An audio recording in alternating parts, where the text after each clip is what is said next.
In this video, we're going to talk about the second type of questions in those soft skill or behavioral interviews. Those questions typically test for 4 different qualities. And they do that by asking you to describe a situation where you demonstrated that quality. These 4 situations are 1, around teamwork. So they will ask you, tell me a situation where you showed that you can work well in a team. Or a bit more nuanced question where you brought a team together of different cultures or a team with different skill sets. So for example, technical people, HR people, business people, and how you brought them together as a team. The second quality they look for is leadership and initiative taking. So they will ask you, tell me about a situation where you showed leadership, and the nuance to that could be in a situation where you did not have a managerial position, for example. The third question they will ask you is around the topic of resilience. So they will ask you to tell them about a situation where you solved a difficult problem or a challenge. Or it can also be, tell me about your proudest achievement. And in this case, they're typically not really interested in the achievement itself. They're more interested in your way to get there. Because if something is a big achievement for you, that means it usually took some time and there were problems and challenges on the way that you had to solve. And they're more interested in understanding how did you approach those problems and how did you really show resilience in the face of adversity. And the fourth type of question is around persuasion. So they will ask you about a situation where you managed to persuade someone or influence someone or even a whole team, because that's very important in a business setting. You need to be able to bring your opinion forward in a team discussion, and if you believe that you're right, to also be able to convince the team of that opinion.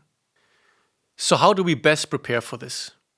If you come into the interview and you don't have a particular situation or memory in mind where you can explain the situation demonstrating this specific quality, you're going to be in trouble.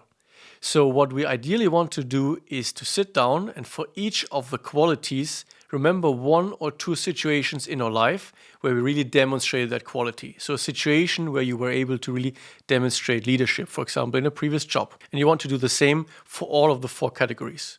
And then you're going to say, oh, wow, Simon, I don't know 8 different situations that would describe those qualities, right? 4 different qualities in each 2 situations. But the good thing is that a lot of the situations that you can think of will deal with multiple qualities at once. So for example, if you think of a situation where you show leadership, then oftentimes in that same situation, you are also persuading people, influencing people, right? So this could be one and the same story. But on the other side, of course, we don't want to just pick 1 or 2 different stories that would describe all 4 qualities, because one, it's rather unlikely that in one story you demonstrated all 4 qualities to a sufficient extent. And second, also it could be that the interviewer maybe asks for a second story or he doesn't like the first situation and then you're blank. So ideally you want to have 4 to 5 different stories prepared that could answer each of them to 1 or 2 of the 4 qualities that we just discussed. And if you don't remember situations yourself, I would recommend you ask your friends, ask your family. Oftentimes they'll be able to tell you about a situation where, hey, in this situation you really were a good team player. Now that you picked those stories, I would recommend you to write them down in bullet points in enough detail that you're able to talk about them for 5 minutes. In reality, the interviewer is not going to let you talk uninterrupted for 5 minutes. But they're going to ask you a lot of detailed questions. And there's nothing worse than you just remembering roughly the storyline, but not really how you reacted, how you thought in this situation, how the other parties reacted.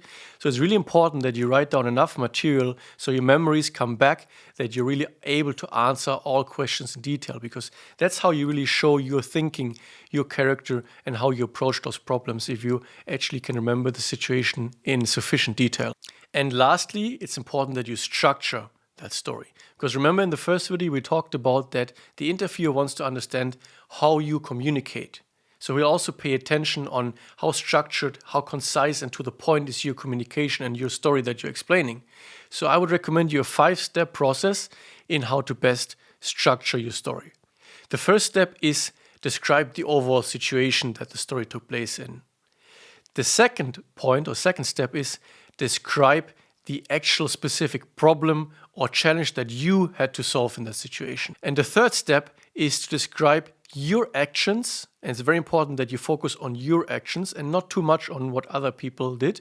Mostly the story is really about you, not about the team, about you. And also more importantly even, your thought process and your motivation behind those actions. Why? Because the interviewer most importantly wants to understand, is this the type of person that I want to sit in a room with 8 hours in a day, 10 hours in a day and work with him, right? So he needs to understand your motivation, your thought process, how do you approach situations and problems. And this really gives you an opportunity also to build rapport with that person, to build a personal connection, right? Because you build connections by sharing stories and not just facts, but how you felt, how you thought in that moment. That's really what's building connection, and that's what allowing the interviewer to understand who you are as a person and if you're approaching problems in a constructive way. The fourth step is then to describe the reaction of the other people in reaction to what you did or thought. And make sure you also try to understand why they did that. Because oftentimes in my interviews, for example, I was asked, oh, why do you think person XYZ reacted like this when you proposed this solution? And then you have to put yourself into the mind of the other person and think, oh, how would I react in this situation?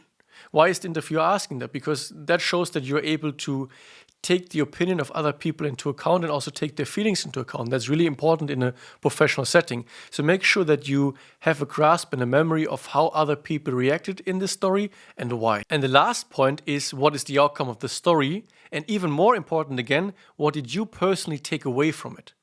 So for example, if you told a story or a situation about leadership, then what is your personal takeaway about what a good leader is in your opinion? 2 more channel tips at the end of this video. 1, be honest. Don't make up any situations or invent any reactions. So be very factual with your story, but also don't be too humble. So don't downplay your action or your contribution to the situation. This is really part of the interview where you show your character, your strengths, without being arrogant or, of course, lying. Second, focus on your specific role in the situation.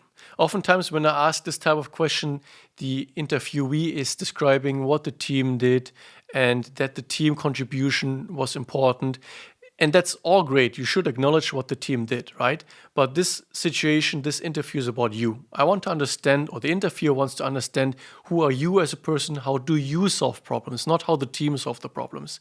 So again, this goes a little bit into the direction of being too humble. Acknowledge what your particular role is and don't be too shy to describe that in a lot of detail. And mention the team, yes, but don't make it about the team. Make it really about you. This interview is about you.